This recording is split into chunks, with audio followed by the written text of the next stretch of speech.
Yeah. Hi, everyone. This is our third or fourth episode now in our series Build with Stakki. And we are here with the CEO, founder over at Upcell, one of our favorite partners, one of the best data providers for data in the US. And Mark, do you want to introduce yourself? Yeah, I mean, James, we've known each other for a long time now, so thank you for having me on. It's always fun, and yeah, I've been in the data space for over 10 years. I'm ex ZoomInfo, ex Cognism, ran global sales operations at many companies, and decided, you know what, it's time to start our own data company. So I paired up with my co-founder, who's also ex ZoomInfo, and we started Upcell about a couple years ago, somewhere in there.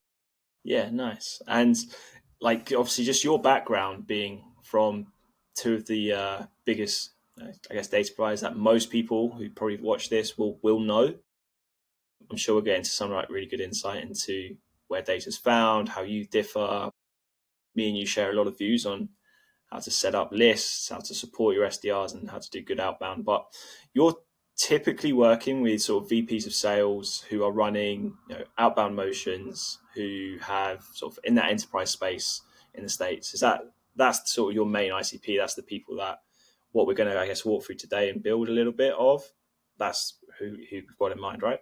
Yeah, absolutely. I think that'd be a great stacky to go through. Definitely, I'm not going to say we exclusively go for tech companies, but I think with a lot of these, data providers, tech is probably 50% of the market that is supported, and then yeah, there's a bunch of different verticals and other industries that sales teams will be in. But yeah, it's a big outbound shop, a big outbound play. Have lots and lots and lots of experience working with sales stacks, building these kinds of sales stacks. So lots changed too, James, in the past Yeah. even 6 months, 12 months. I mean, our customers are rethinking their tech stack constantly. And I think with the economy where it's at right now, and also all the changes that have happened with respect to email have really affected how people are thinking about their tech stack, and we're thinking about just go to market motion in general.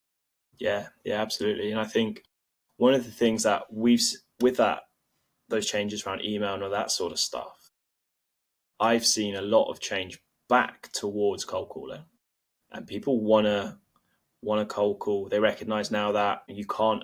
Me and you riff on this all the time. You can't just hire SDRs, chuck a load of automated sequencing and cadencing at them, and think it's going to work. You need to give them the best data, encourage conversation, allow them to upskill and learn, and that's going to give you the longevity and pipeline more so, right?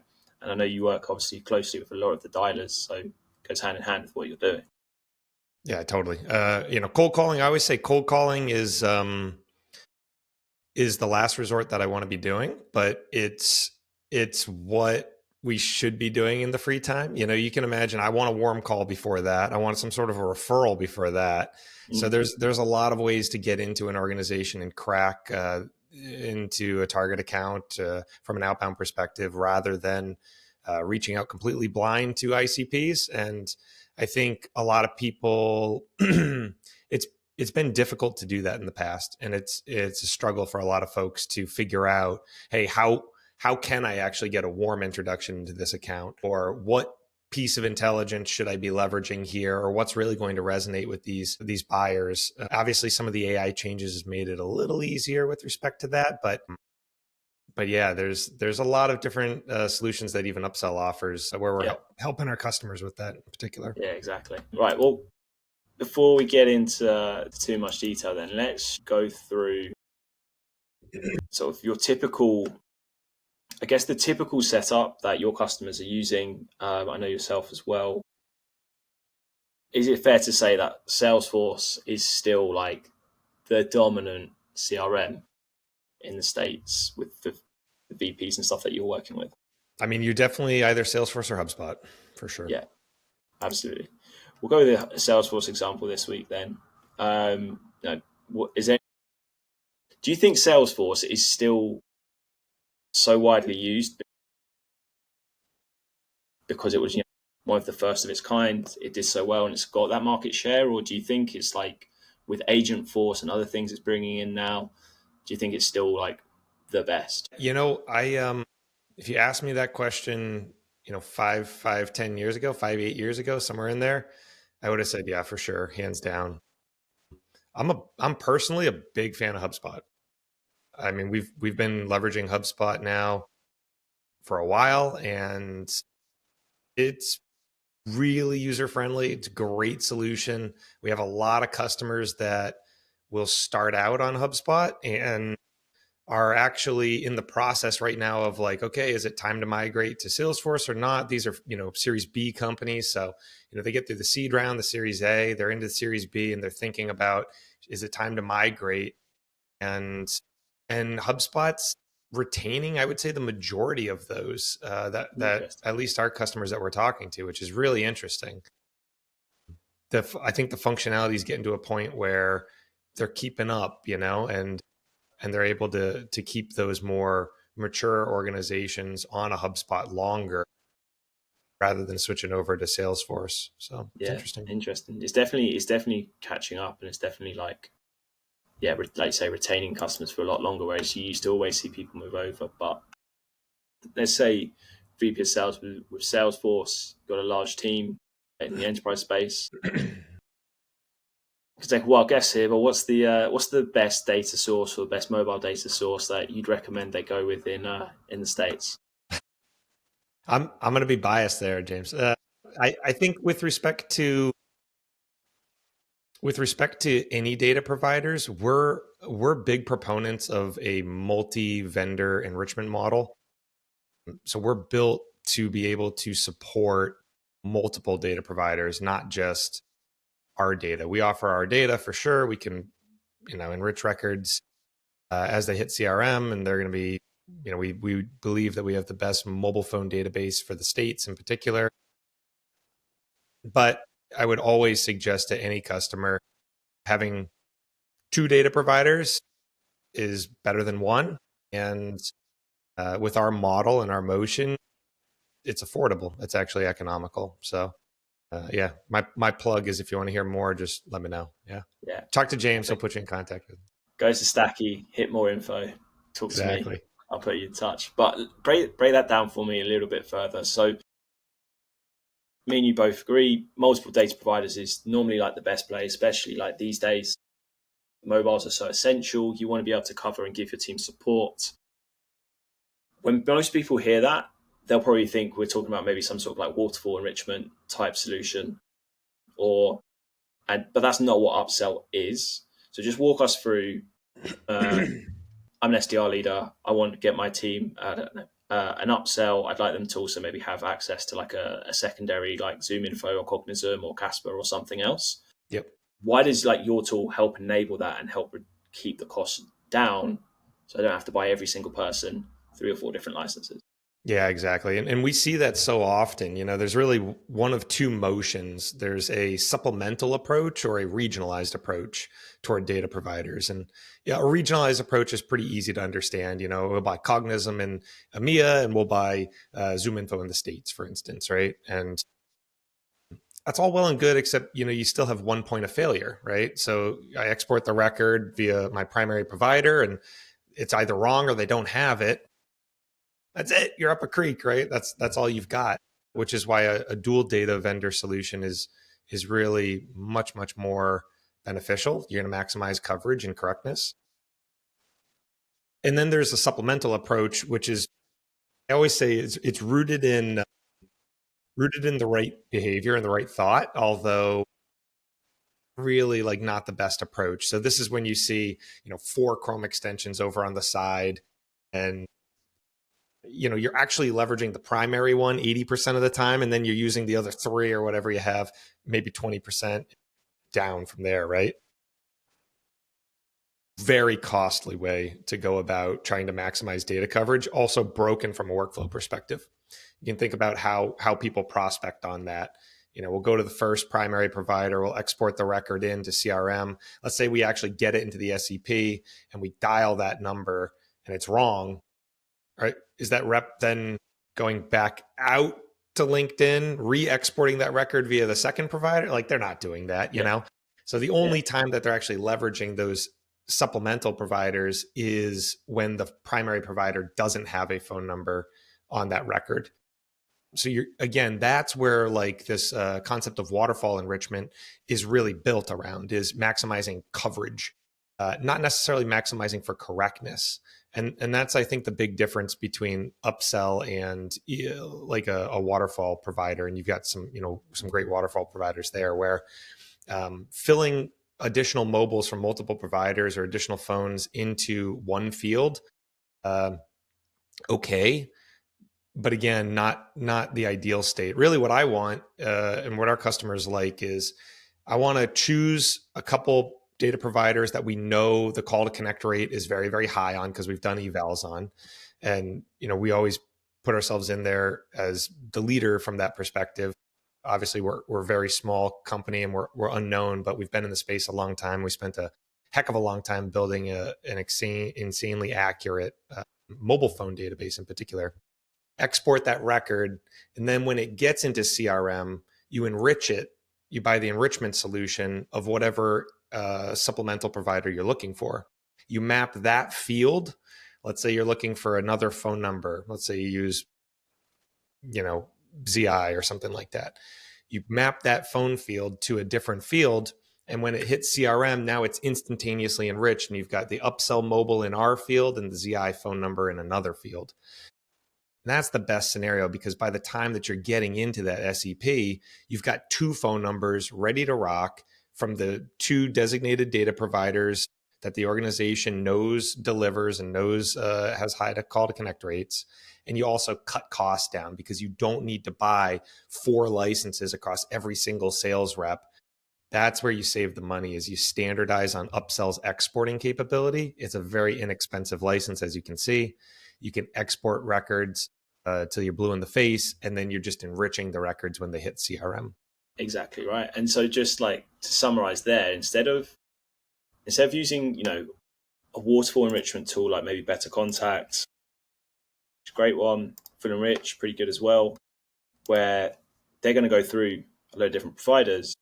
What most people actually want, and this is why people still to this day, leaders, especially in enterprise space, they come and say, I want, considering Zoom Info, or I'm considering Cognizant, because they're known to be sort of two of the biggest, two of the best for quality of data, volume of data.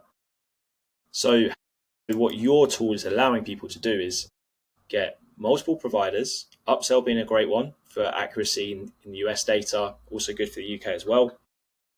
And that's going to allow them to export the records, create the records, and they can still then get some Zoom Info and Cognizant credits by moving them onto enrichment and consumption models, rather than buying your reps those 3 licenses. Just get the license from Upsell with some enrichment, and then get the second one that you want to back it up with, right? That's exactly And right. we've spoken about this numerous times on just the gain that gives your SDR team or your AE team in like their focus, their energy, that broken workflow that people end up with where they've got the 4 Chrome extensions.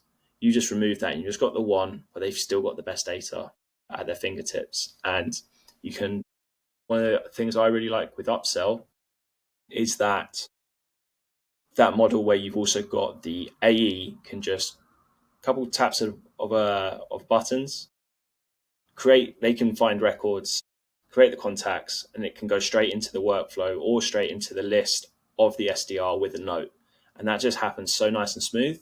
So SDR comes in every morning. There's 3, 4, 5, 6, however many extra contacts that the AE's found for them when they've got 5 minutes. So the SDR is just getting a nice, consistent workflow of quality data. Yeah, that's exactly right. And Upsell, we've got the most robust exporting capability out there. We can change literally any field value upon export. So you're exactly right when you're saying, kicking a record into CRM. We have people who are tagging it to specific campaigns. Those campaigns are then automated and have marketing air cover automatically trigger off of that. They drop directly into Outreach or SalesLoft or whatever SEP you're using. We're definitely built more for like an upper market client, because like if you're a down market client, you're probably not hell-bent on measuring call to connect ratios, and you're just looking for the easiest thing possible, and you probably don't want to do custom mappings, or maybe you don't know how. That's where I feel like some of the waterfall providers there are awesome for.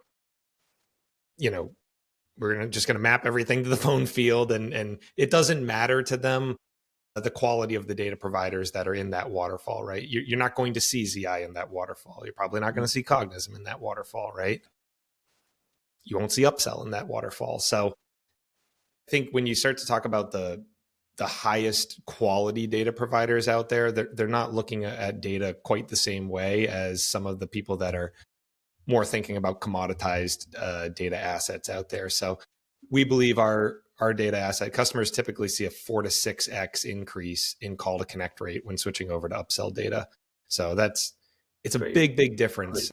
Yeah. You go from a 2% call to connect rate all the way up to a 10-12% call to connect rate.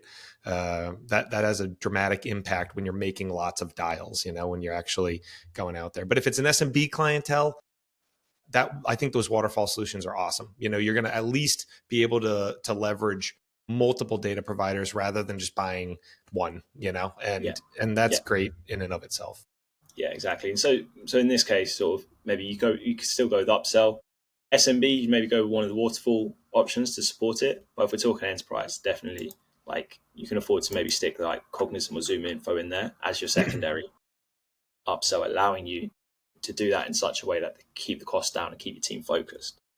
People can't afford everything these days, right? Like it's not 5 years ago when when the economy was absolutely booming, right? But this at least this puts customers in a position where, hey, you've got 2 exceptional data providers. You're maximizing global coverage, not just regionalized coverage. You're standardizing exporting across the entire sales organization. There's not different workflows. You can standardize data as well. So your mappings and your overwrite rules and all of that kind of stuff is all standardized across both regions.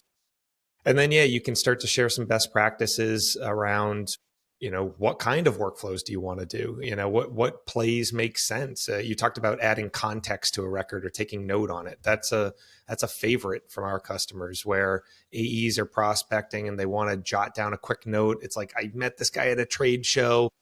Give him a shout. He said, reach out to him on Thursday. And they can drop that record and assign it to their SDR. Their SDR is going to see that note and they're going to be like, great. Hey, I saw you just met James at the trade show. Want to get something on the books. Like that's how we work, right? That's how it all works. And it can connect and trigger the right marketing follow-up from whatever the trade show was, right? So it's hitting every relevant team's actions or tying into their associated actions for whatever that contact may be a part of or a campaign they might be a part of, right? So obviously for us, are you still seeing intent's an interesting one for me at the moment. Like I'm seeing less and less people care. And I don't know if care is the right word. It might be familiar, know exactly what it is. I think it's been missold over the last few years, and people are now asking for buying signals. Now calling, to me, they're 2 sides of the same coin, if not the same side. But I don't see a ton of people worrying about it too much. Intent's funny because, there's a lot of different use cases for intent data. And predominantly you're talking about, you got a lot of the ABX players up there and guys when you're thinking about prioritization of accounts and trying to understand who's in market to purchase today. You've also got some, some website resolution providers in there. We actually do website resolution as well. So we got to get I'll be making that update to the categories for you. Absolutely, man. Yeah. So that I think like some of this stuff, signals in particular, very relevant. I think we're not going to see those go away in the next 5-10 years. I think people are going to be talking about signals, especially with AI rolling in here, doing a lot of the engagement and a lot of the automation. I think that it needs that fuel. It needs that very actionable. So I don't see signals going anywhere. Intent data, I also don't see going anywhere. It's used a lot in like content syndication. It's used a lot in like the back end of these organizations, account scores and all that kind of stuff. So lead scoring, I mean, it'll use there. So. It's moving back towards marketing, which is Yes, like where I think it should have always stayed. Like it's for the marketers. It helps marketing, and at a certain point, through like whatever scoring systems and lead scoring systems the marketing team are using, then give it to the SDRs. definitely a lot of the Use the top end SDRs and signals. sales with it. Yeah, you want to surface the stuff where it's very actionable to the team. I'm big fans of our guys over at Terminus, Demand Science, and so you can put me down for those if you guys are thinking about adding that into the stack. Big fans of the crew over there. Yeah. Jen Chambers, absolute legend over there. One of the nicest They got people I a think I've met. real My whole good career. crew. Yeah. Excellent, cool. So then, and with what we're looking at here, VPs of sales in the States, are you still seeing? We're kind of talking about that move back towards dialing. So let's maybe focus on that as the channel. There's so many dialers. I'm aware I haven't got all of the dialers that I'm sure there will people be saying, oh, you haven't got this one, you haven't got that one. But we've got a good selection here. What are you seeing as like maybe some of the go-to dialers, whether it be on here or not, at the moment? Yeah, I mean, I think you've got a great selection here. We definitely talk to a lot of dialers. We partner with a lot of dialers as well. So I think I'm not going to pin down one of them because I'd be excluding a lot of them. So you can't get me on that, James. But we're good friends with a lot of the crews from a lot of the logos you're showing and more. Dialing's great, right? Like I think everyone's thinking about the dialing solutions because of the shift of moving to phone, like exactly what you said in the beginning.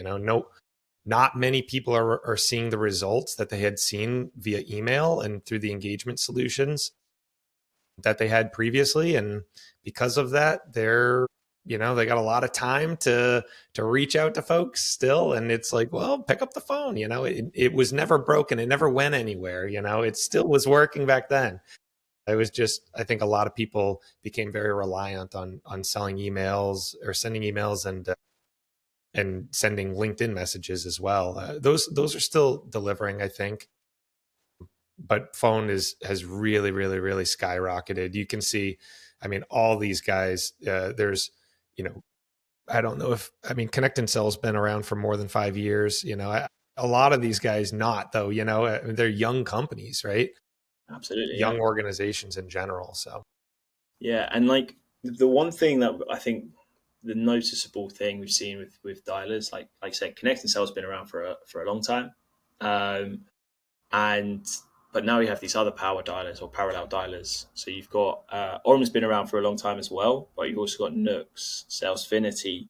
There's a bunch of others coming into the market as well now. And I often think that the best dialer is actually the interface that your team like the most, and the one that integrates most reliably with your CRM or your data provider. Like, don't overcomplicate it. Which one do your team like, and it's going to help them just make dials quickly and track the result. Yeah, a lot of them definitely you'll see, they work with the SEPs, so like Call Cloud's a good example of that one where, they work with outreach specifically. So it's like they can build really deep native type integration with the solutions. And I think you're exactly right. The easy workflows, there's a bunch that we could add to this dialer list, but because they're so hot right now and every one of them are having success. It's really great to see. And I love the focus on the phone, obviously. Absolutely. I've always been a huge proponent of picking up the phone. So yeah. If you had to guess, stuff. how many cold calls do you reckon you've made in your career? Have you ever done that maths? No. Big numbers. Yeah, have you? That's a lot. No. Someone did ask me a couple of months ago and I did work it out, but I can't remember. But it's well, back in the Engage Tech days, I mean, I'm sure, that was you guys dial. Did at least 8 years, probably 6 of which I was making 100 to 150 dials a day. Yeah. So yeah, whatever that comes to. It's a lot. Yeah, it's a lot. And at times we probably we did trials and power dialers at times as well. So now, I appreciate you partnering with all of them, as do I, but I'm going to here where we've got, it's Salesforce. We've got two Put me Salesforce. down for Rocket Phone because we got Salesforce, right? Yeah. Like I was going to Rocket say, Phone's awesome. we've got two Salesforce specific dialers here, Rocket Phone and Natterbox. Again, just deep integration with that, like deep Salesforce integration. Exactly. And we can sidestep some of this by saying if we're just looking at a dialer, not looking at parallel dialers, we'll chuck Rocket Phone in for now, which is obviously a great tool, great functionality, AI, transcription, etc. And again, if we're actually talking about some of the stuff that why you've built Upsell, the way you've built it to help with that speed of workflow and like helping the SDRs focus, one of the best things Rocket Phone is doing that whilst it transcribes the call, transcribes that in real time into your Salesforce under the contact record. So there's none of this like once you hang up, having to type a few things in, edit a few things. It's there. You just select the status, put a timestamp of when you're next going to call the person, and you're on. All your notes are there. It's great, and you think about that stack in particular. We can talk about engagement solutions and stuff, but honestly, with this kind of a stack, I'm ignoring the engagement solution. I'm pumping records straight into Salesforce.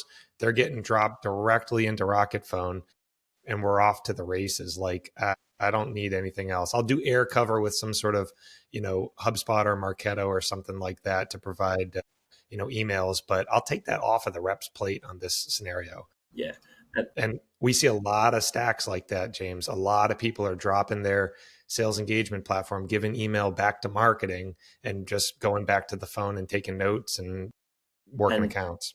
Like so far of the 4 episodes we've done on this, I was expecting people, and I think what people are expecting is us to be saying, use this, use this, use this, use this for this really clever little thing, use this for this really clever little thing, use this for this really little.